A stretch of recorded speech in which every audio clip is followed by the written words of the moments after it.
Hello, my name is Austin Habish, the founder of Think Catholic, your source for Catholic thought with both depth and devotion, and I want to thank you for joining us. Joining me is Mary and Dr. Fimister as we pursue happiness, or pursue the question on the pursuit of happiness. But are we in fact pursuing something? Is it happiness? And where is it to be found? Taking the first, are we pursuing something? The Catholic thought on this topic comes to us from the encyclical Humani Generis, written in 1950 by Pius XII, which states, quote, "For this philosophy, acknowledged and accepted by the Church, safeguards the genuine validity of human knowledge, the unshakable metaphysical principles of sufficient reason, causality, and finality." And it is from the notion, end quote, it is from the notion of finality where we get the answer to this first question of whether or not we are pursuing something. And for those unfamiliar with the term, St. Thomas gives us a good definition of finality in his Summa Contra Gentiles, where he writes, quote, "Every agent intends an end by its action," end quote. In other words, if a thing is acting at all, it must be acting towards something. It must be pursuing something, which includes us. And we know this to be the case because there is no such thing as action in general. No one has ever walked in general or spoken or thought in general. We walk to particular places, whether to the store or to the school, and we speak and think about particular things, whether it be philosophy or religion or the news. And what gives our actions the necessary particularity for them to even come to be, in other words, for us to act at all, is some particular goal. And that's what we mean by finality, the pursuit of something. So yeah, we must be pursuing something or else we simply would not act. Period. Doc, what are your thoughts? Yeah, well, I mean, it's quite obvious just from introspection, just asking yourself what you're doing when you're doing something. I mean, when you choose something for the sake of something else, the thing that you choose what you're doing now for the sake of, comes first in your mind. You think, I want an ice cream, so you go to the ice cream van. The ice cream comes first, and then the ice cream van, and then the decision to leave the house and go to the ice cream van. The way Aristotle puts it is, what is lost in execution is first in intention. So, unless there's something which you want for its own sake, and not just for the sake of something else, at the beginning of all your choices, then choice itself would be completely impossible. Choice is always between two or more possible means to an end which is desired for its own sake. And so it always has to begin with that end desired for its own sake. I'd say with big and small actions, there's always some type of motivation behind it, but we often just don't know what that motivation is, or we're not consciously questioning what it is. Whether it's brushing our teeth or waking up early or scrolling on Instagram, there's something that's motivating us to take an action. I can't think of any action that has a dormant motive. So I think, yes, there's always some motivation that is stirring us to make a choice in big and little things. I think. Yeah, sorry. Go ahead, Doc. St. Thomas distinguishes between human acts and acts of man. So you get an act of man is something that you're not really doing consciously, like you scratch behind your ear or you're snoring or something, and they're not motivated because it's not your. I mean, they're motivated by your animal nature, but not consciously. Mm-hmm. But when you're awake and conscious and choosing something, then, as you say, Mary, there's no dormant action. These are human acts.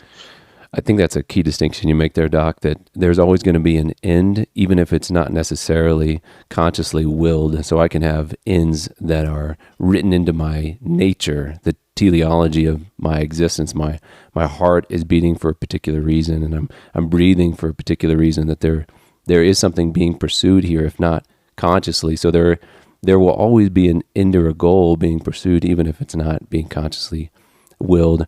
And I also think this pursuit provides the necessary explanation for why we happen to be doing one thing over another at any particular time. And And there has to be a why, because things cannot go without explanation, which we see in the principle of sufficient reason, which is also stated there in Humani Generis, which says in short that things do have genuine explanations, and the explanation that we need for why I happen to be walking to the left instead of the right, or I'm driving east instead of west, comes to us from the final goal. The goal is determining the difference in my actions.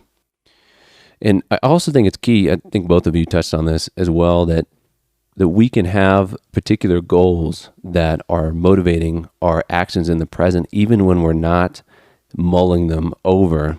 Because someone might be listening to this and say, well, yeah, this is all well and good, but I know for a fact that I often do many things without some kind of goal in mind. But I think it's critical here to understand that even though one is not thinking at every step of the journey about his destination, doesn't mean the destination isn't at every step determining why he's doing anything at any particular time he's doing it. And the analogy I like to use is that, for example, if someone has the goal of getting to work at 8 in the morning, that goal is still the cause of his getting up early, him wearing some specific kind of clothes, him driving in some specific direction, even if he isn't thinking about his work, the job, while he's throwing on his clothes or starting the car. So it's still determining his actions, even though he doesn't have to be thinking or considering it at every moment he's doing whatever he happens to be doing. So we are pursuing something. Then the question is that thing happiness? Doc, go ahead and lead us off. Yeah, again, just through introspection, you realize that whatever it is, there must be something which you hold to be desirable for its own sake, and for the sake of which all other things are desirable. Otherwise, you wouldn't be able to make any actions at all. You wouldn't be able to perform any actions, because there'd be nothing to start that chain of means towards the end. You can have relative ends, proximate ends, like you said, getting to work at 8 o'clock, but you want to get to work at 8 o'clock because you want to have your salary paid, because you want to feed yourself and your dependents and keep the heating on and all that kind of stuff. And you want that because you want to be at peace with your family and whatever it happens to be, So now that thing that you imagine to be desirable for its own sake, it could be complicated, it could be complex, or it could be simple. But if it's complex, the parts would have to be compatible with each other, because if there were a series of possible ends which were incompatible with each other, which you simultaneously thought were desirable for their own sake, you'd be completely frozen. You'd be unable to act. Like the philosophical problem of the donkey between two identical equidistant bales of hay, and there's an ambidextrous donkey, So the donkey's frozen and starves to death because it can't go one way or the other.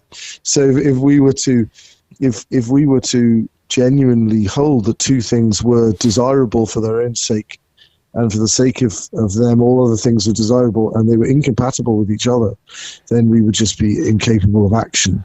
So it's clear that whatever we believe to constitute the thing desirable for its own sake, and for the sake of which everything else is desirable, whether complex or simple, is one. And now, in one sense, we just call that happiness. What we think is going to make us happy is what we think is everything else is desirable for. On the other hand, as you mentioned, Austin, there's the principle of finality, objective principle, that for every type of thing, there is something objectively good for that thing. And so there is an objective answer to what constitutes human happiness. And of course, but human beings are able to err. They can convince themselves that pleasure or honor or power or wealth constitutes happiness, and they will then reorder their lives towards the pursuit of whatever that happens to be, and they will bring misery to themselves. And they will also create a set of rules for themselves. I must do this if I want to attain happiness, and I must not do this if I want to attain happiness. They're not necessarily doing this consciously, but that's where the natural law comes from. If we understand what happiness truly consists in, we can begin to work out what has to be done, must be done in order to attain happiness, and what must never be done if we're to avoid losing happiness. Right. And there are the law written on our hearts begins to work itself out. Doc, it sounds like you touched on a couple of things there. The first would be that there must be an ultimate goal, because relative goals would then just be a means, and you can't have means without an end. So as the end disappears, so does the means. So all goals would go out without a final goal. And then you're saying you're associating the ultimate end with happiness.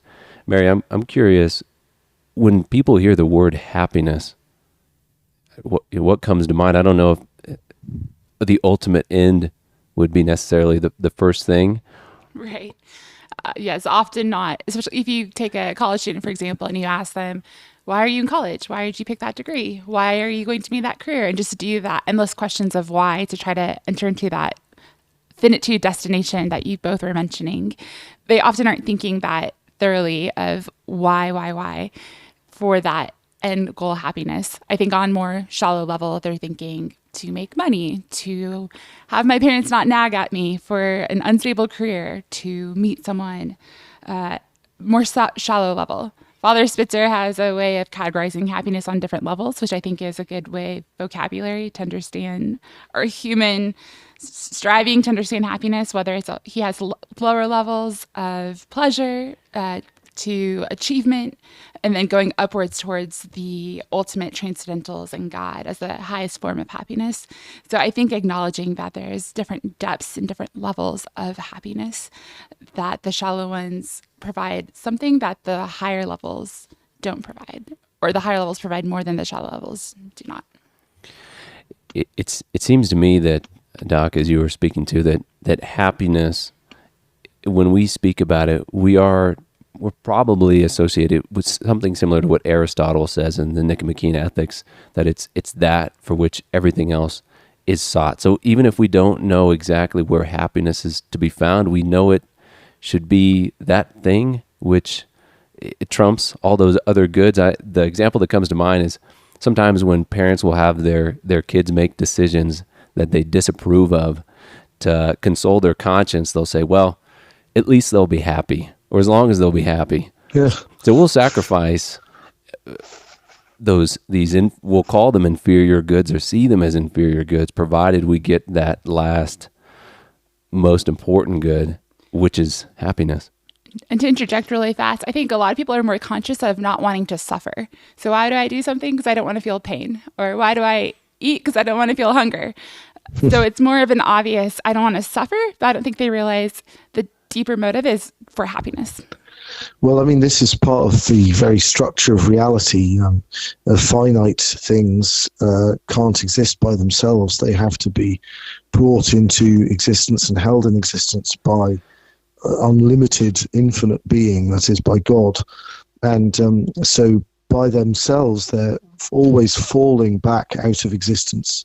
But they're also always trying to tend towards their own continued existence, and their continued existence, or the continued existence of the kind of thing they are, and their own perfection as an instance of that kind of thing. So there's these two great forces pulling at every finite creature, a tendency towards its own perfection and a tendency back towards non-existence. And so the pursuit of happiness and the avoidance of suffering are really just two ways of looking at the same motion, away from annihilation and towards the fullness of existence. So our contingent being has within it a dependence, which shows us that we have to move in a certain direction to continue to be, or to be more. And so if we are pursuing something, we associate that pursuit with some ultimate happiness. The question is, where is that happiness then to be found? And Doc, you gave us some real keys to understand that as you were talking about our nature, human nature.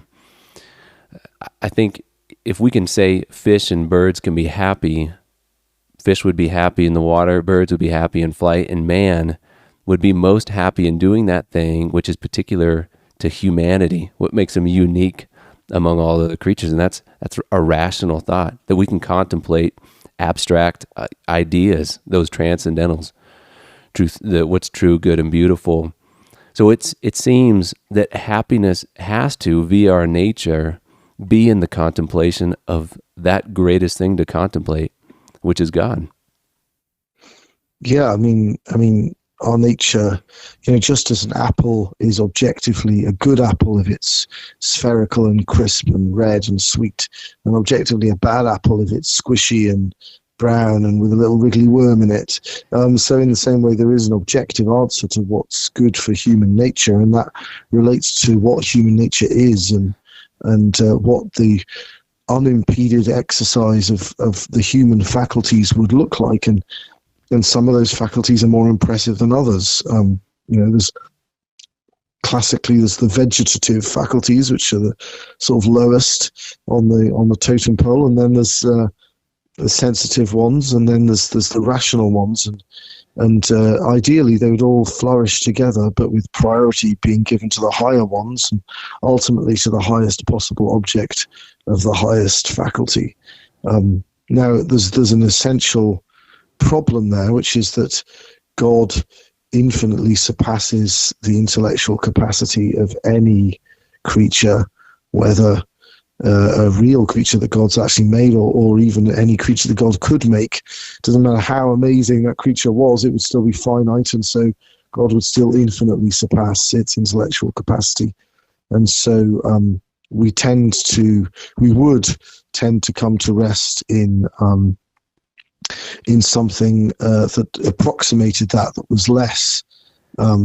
Aristotle, famously, he sort of, at the beginning of his Ethics, famous treatise on this subject, he looks at the life of a great statesman, a great politician, a senator, a president, as a virtuous one.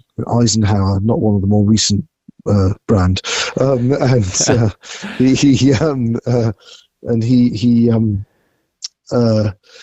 and he says, that this seems to be the fullness of what human beings can attain. But then when he gets to the end of the Ethics, instead he looks towards the contemplation of divine things, because even though it would be disturbed by the cares of a statesman, it's better to go for the highest possible object of the highest faculty.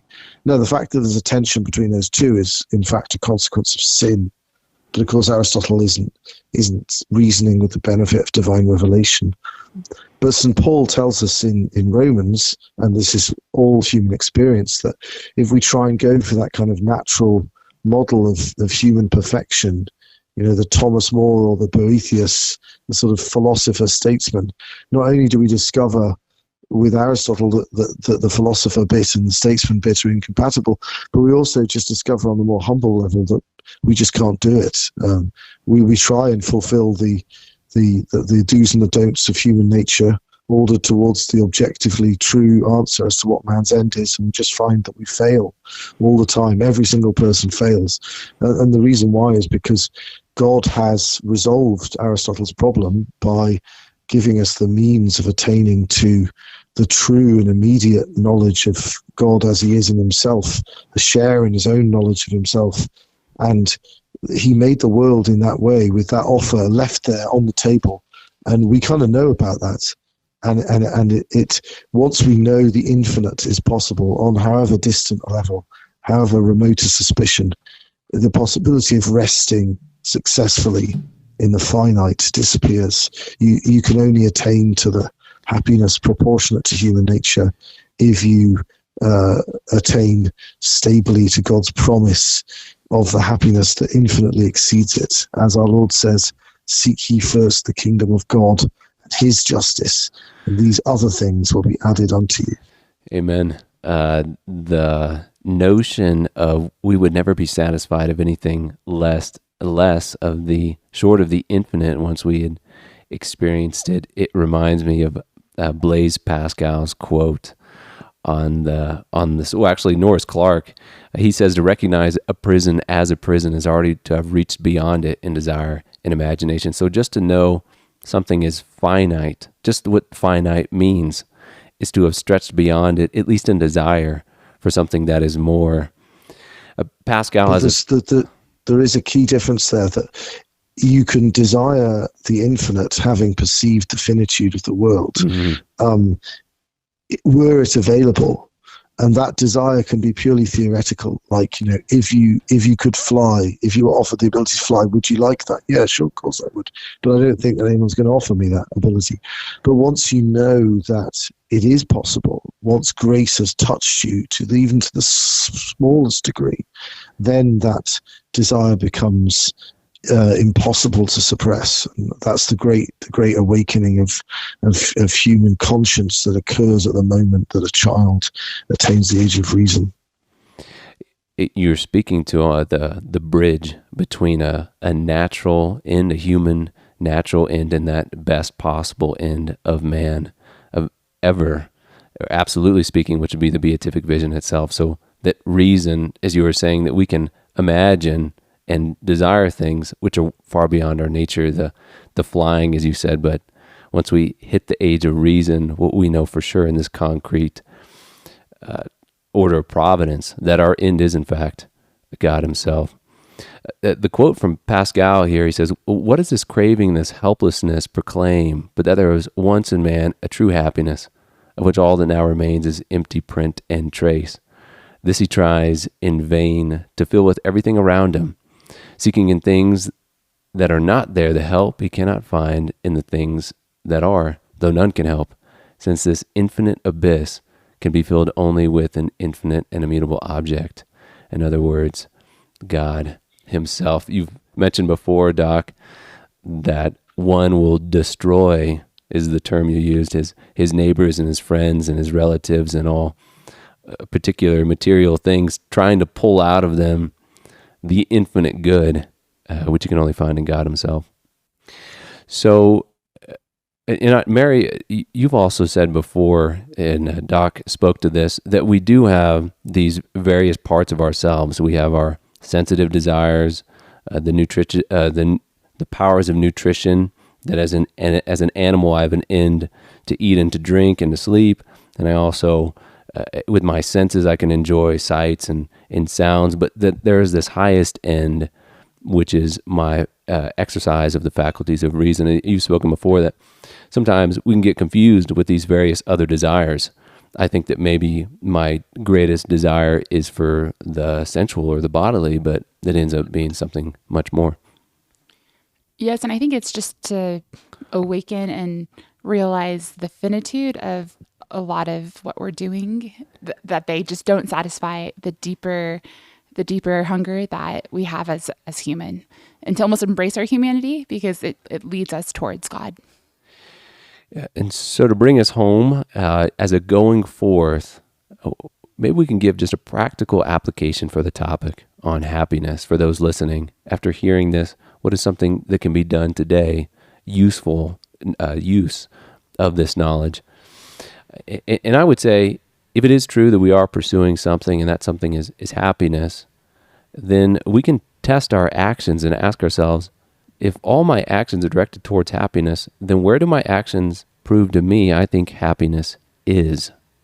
Because everything I'm doing is pointed in that direction, whether or not I'm thinking about that goal at any moment.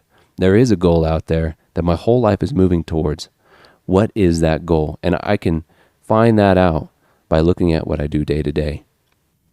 My practical might be take an action that you think will make you happy, and then put a timer on it and see how long that happiness lasts afterwards.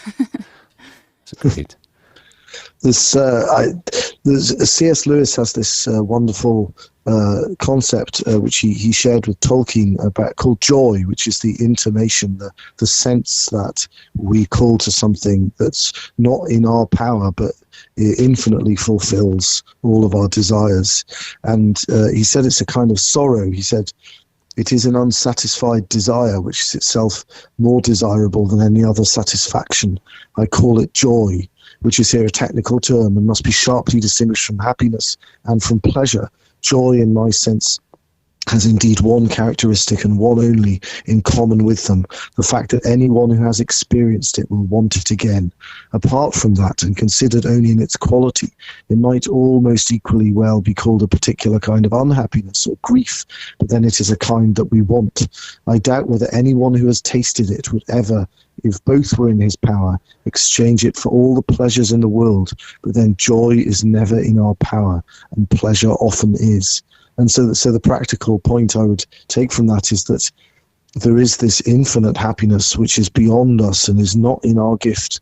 And then there is the lesser and substitute counterfeits derived from our lower nature, which we turn to because we think that we don't like the fact that the true infinite happiness isn't in our gift. But that joy, the joy beyond the walls of the world, poignant as grief, as Tolkien called it, is constantly calling to us. It's like a tune in the back of our heads, a distant piece of music playing in the background, and the more we're able to attune ourselves to that and be able to follow it for all the poignancy and the grief that it contains, then the more we will be able to order our lives to the true and infinite happiness, which is the only thing which will satisfy us. Amen.